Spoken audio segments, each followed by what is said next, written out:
what a spectacular coast-to-coast.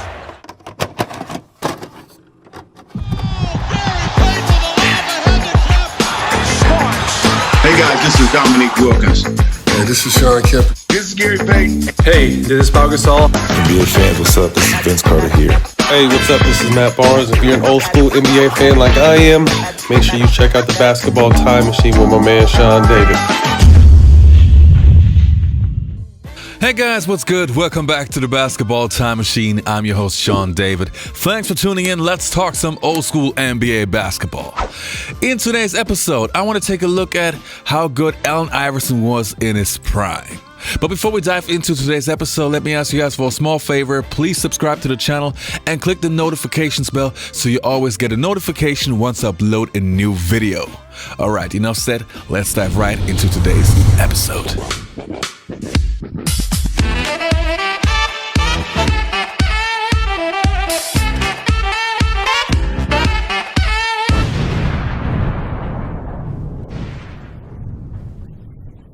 So, how do we start? I would say let's take a look how Allen Iverson reached his prime.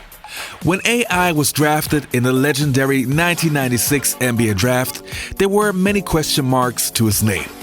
Nobody was doubting that he could play, but having had some issues with the law, Iverson did come with a certain risk. But let's blend that out for a second. Even before he played a single game in the NBA, everybody knew that on the court, his potential was legendary. I mean, this guy killed his opponents in college. And when he got drafted, this is what has been said about him. Allen Iverson wants to help. You look at the strengths and the weaknesses. A lot of strengths, a big upside on this guy. What do you think, you being Rick? Well, I think you also have to throw into the equation is the fact that he was Defensive Player of the Year 2 times in the Big East. You know that with the basketball from end to end, there's no one in the league going to be quicker. Plus, you know because of the explosiveness that he can break you down from a defensive standpoint, and a major plus with this guy, he gets to the foul line. So then obviously there was the beginning of Allen Iverson's NBA career, also known as his rookie season. Iverson started off super strong, dropping 30 points in his first NBA game. It was clear right from the start that he belonged. The Philadelphia 76ers at that time were a very bad team. And even though they drafted a potential superstar in Jerry Stackhouse 1 year prior, it did not change that. Allen Iverson was a different type of point guard, which was very unusual at that time. He was a score-first point guard, something that you see pretty often in today's NBA, but back then, this was super rare. He was a scoring machine, and even though he had some games where he did not play well, he would mostly follow them up with great performances. Iverson was in the Rookie of the Year race right from the start. But since Stephon Marbury of the Minnesota Timberwolves was also playing extremely well, there was no guarantee that Iverson would win. And then there was the streak where Allen Iverson would write NBA rookie history. This season, there have been several standouts in the race for the Schick Rookie of the Year award. But recently, one phenomenal first-year player has risen above the rest. Iverson beats 1, beats 2. Hangs and hammers home.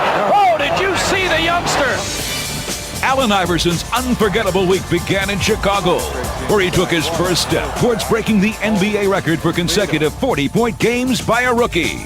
Tough shot, and he hit it. What a shot by Allen Iverson. And Allen Iverson begins the week with a career-high 44.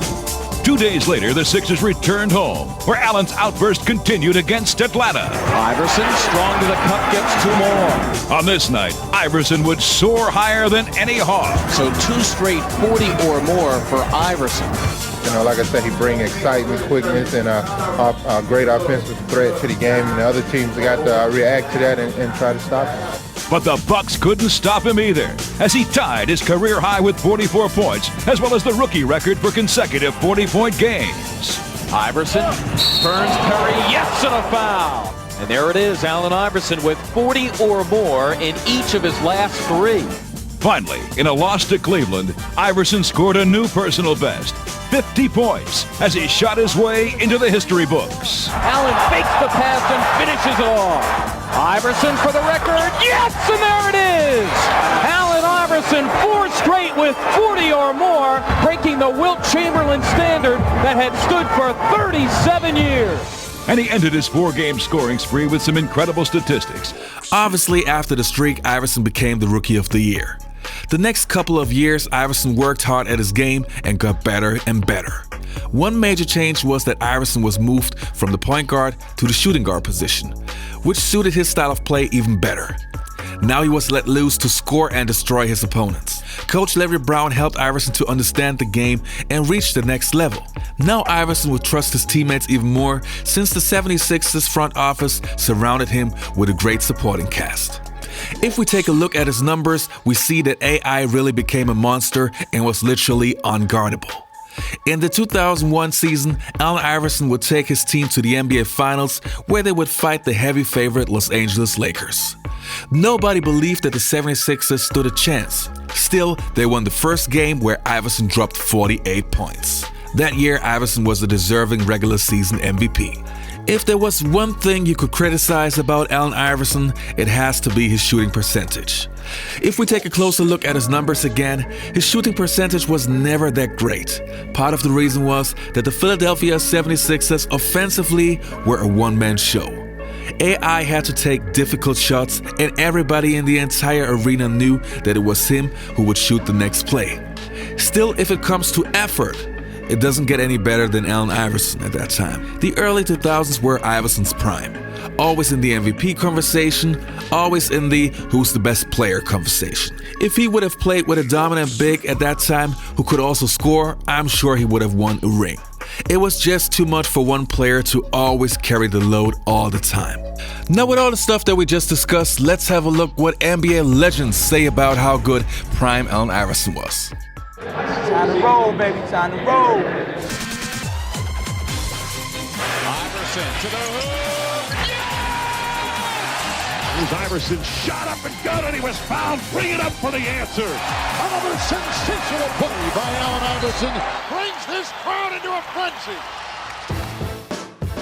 When I first saw him, he looked too small, too skinny. And I said, this little boy can't be what I thought he was. Iverson. And count it. But I'm going to tell you something. He was more.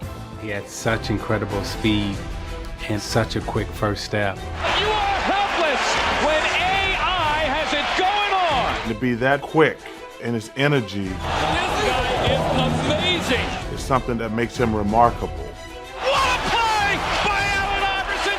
I do not believe it. He's way too good. He was just an amazing guy to watch play. At least once a game, this guy will do something that makes you just fall out of your seat. Tremendous competitor.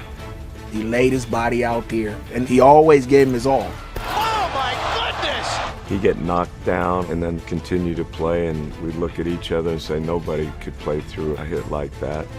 This guy has such courage. You love the fact that he is fearless. Iverson's best season came in 2001, when he was named League MVP and led the Sixers to the NBA Finals. The 76ers are the Eastern Conference champions, and Allen Iverson stamps his name in the annals of greatness. Philadelphia loves Allen, and I don't think they will ever forget Allen, and maybe there'll be a statue one day.